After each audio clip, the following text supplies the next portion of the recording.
लगातार फरार है। पुलिस की टीम अलग अलग जगहों पर इस वक्त तलाश कर रही है, छापेमारी कर रही है।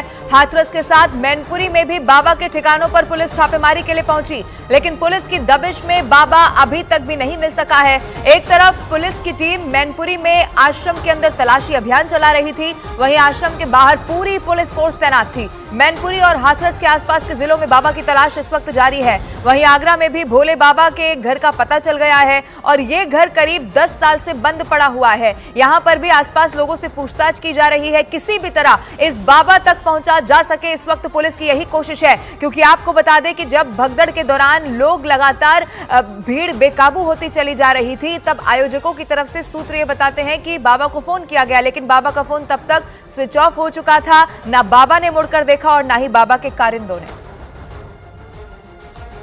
सर्च ऑपरेशन में नहीं मिले। आप लोग सर्च ऑपरेशन में गए थे? हम यहाँ आए थे ये देखने के लिए कि क्या यहाँ पर कौन था, यहाँ परमिशन है क्या नहीं है। हम यहाँ आए थे, पूर्ण परमिशन हुआ था यहाँ का कार्यक्रम का जी, वही देखने आया था मैं कि बाबा जी हैं या नहीं है, कहाँ है, क्या बात थी जी, क्या नहीं।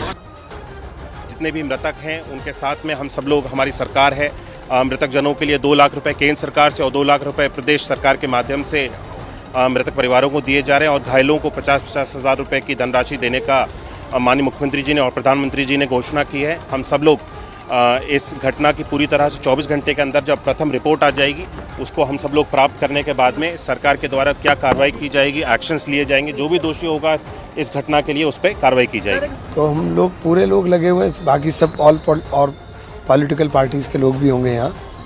तो अभी तो फिलहाल सबसे पहला काम है कि राहत जितनी दी जा सके उतना बेहतर है, क्योंकि अभी बहुत सारे शव ऐसे हैं जिनको आइडेंटिफाई भी नहीं किया गया और बहुत ही दुखद है। मैं खुद स्तब्ध हूँ, मैंने अपने जीवन में इतना खराब हादसा नहीं देखा।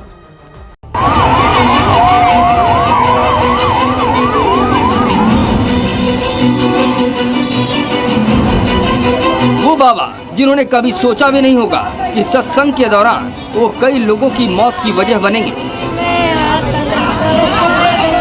बाबा के जिन अनुयायियों की मौत हो गई, कभी सोचा नहीं होगा कि बाबा के समागम के दौरान ही उनकी जिंदगी का अंत हो जाएगा। हाथरस वाले कौन हैं? भोले बाबा।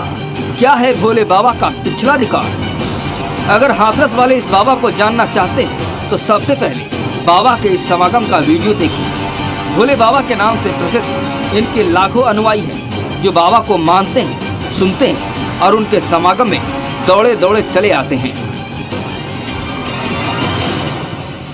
जो सत्य थे, सत्य हैं और सत्य ही रहेंगे। शाकाहारी परमात्मा का नाम ही तो आपकी जुबान से निकालने का प्रयास किया जा रहा है।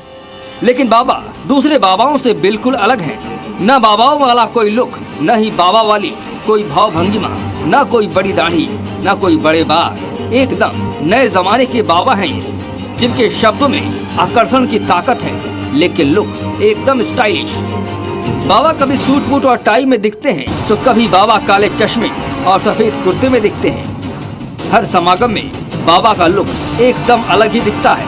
कोई भी इन्हें देखकर नहीं कह सकता कि ये सत्संगी बाबा है और उनके लाखों अनुयायी हैं। भोले बाबा के नाम से प्रसिद्ध ये अपने प्रवचनों में बाबा पाखंड का विरोध भी करते हैं, क्योंकि बाबा के शिष्यों में बड़ी संख्या में समाज के हाशिए पर गरीब, दलित, दबे कुचले लोग शामिल हैं।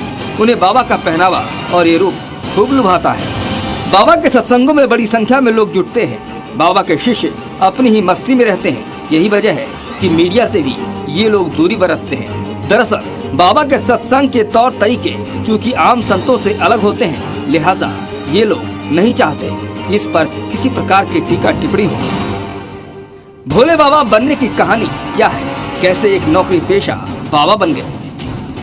हरि बाबा और भोले बाबा शुरू से ही सत्संगी नहीं थे, बल्कि पिछले 17 साल से ये अपने अनुयायियों को सत्संग के जरिए ज्ञान दे रहे हैं। अगर जानना चाहते हैं कि हरि बाबा और भोले बाबा 17 साल पहले क्या करते थे, तो आपको 17 साल पीछे जाना होगा।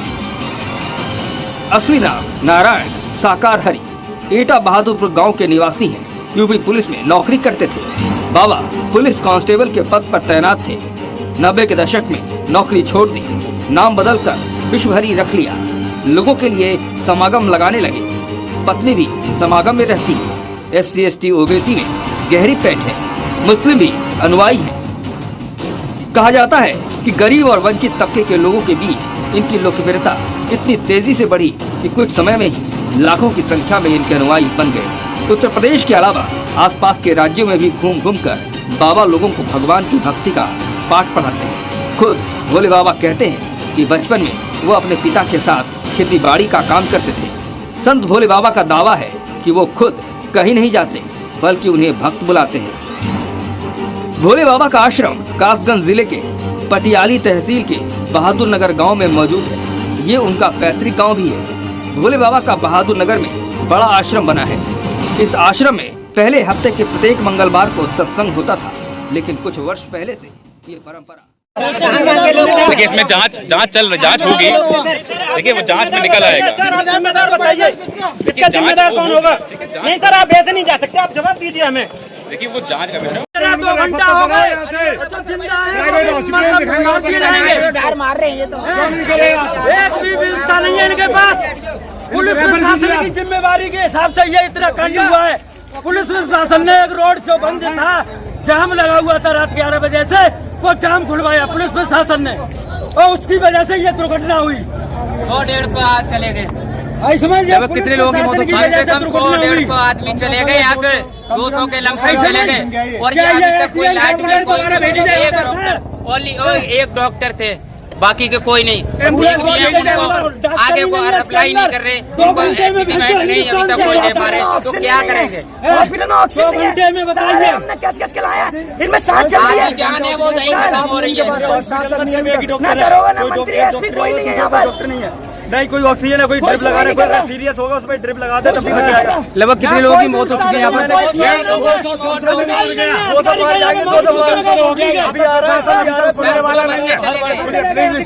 1.5 घंटा हादसे को हो गया, अभी का कोई सीनियर ऑफिसर यहाँ पे मौजूद नहीं है, न कोई सीनियर डॉक्टर यहाँ पे। CMO साहब अभी तक आए नहीं है।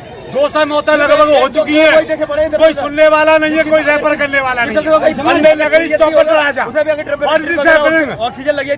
देखिए घटना अत्यंत दुखद और हृदय विदारक है। अपराह्न में 3-3:30 बजे के अंदर ये पूरा घटनाक्रम घटित होता हुआ बताया जाता है। जनपद हाथरस के सिकंदरा राव के अंदर ये पूरा हादसा घटित हुआ है। वहां पर स्थानीय आयोजकों ने एक भोले बाबा का कोई आयोजन स्थानीय गांवों में उनके द्वारा सत्संग के आयोजन के माध्यम से किए जाते रहे हैं और स्थानीय भक्तगण उस कार्यक्रम में भाग लेते हैं। उस समय जब मंचीय कार्यक्रम संपन्न हो चुका होता है तो बताते हैं कि जब सत्संग के प्रवचनकर्ता वहां से मंच से उतर रहे थे तो उनकी तरफ अचानक भक्तों की भीड़ उन्हें छूने के लिए उधर जा रही थी और सेवादारों के द्वारा रोकने पर यह हादसा वहां पर घटित हुआ। इस पूरे मामले की जांच के लिए हम लोगों ने एडिशनल डीजी आगरा की अध्यक्षता में मंडलायुक्त अलीगढ़ को शामिल करते हुए एक टीम बना करके उन्हें अविलंब रिपोर्ट उपलब्ध कराने के लिए कहा है। घटना को देखते हुए प्रदेश के मुख्य सचिव और डीजीपी वहीं पर कैंप कर रहे हैं। प्रदेश सरकार के 3 मंत्री चौधरी लक्ष्मी नारायण जी, श्री संदीप सिंह जी, श्री असीम अरुण जी, ये तीनों लोग वहां पर घटनास्थल पर ही कैंप करके घायलों को उपचार आदि की व्यवस्था में लगे हुए हैं। आदरणीय प्रधानमंत्री जी ने भी और आदरणीय गृह मंत्री जी ने भी इस घटना पर अपना गहरा दुख व्यक्त करते हुए शोक संतप्त परिजनों के प्रति अपनी संवेदना व्यक्त की है और भारत सरकार ने भी और राज्य सरकार ने भी मृतक के परिजन को 2-2 लाख रुपए की और गंभीर रूप से घायल परिवारों की, नागरिकों के लिए भी 50-50 हजार रुपए की सहायता की घोषणा की है। राज्य सरकार इस पूरी घटना की तह में जाएगा। यह हादसा है या साजिश, यह भी हम इसकी तह में जाकर के इसको देखेंगे।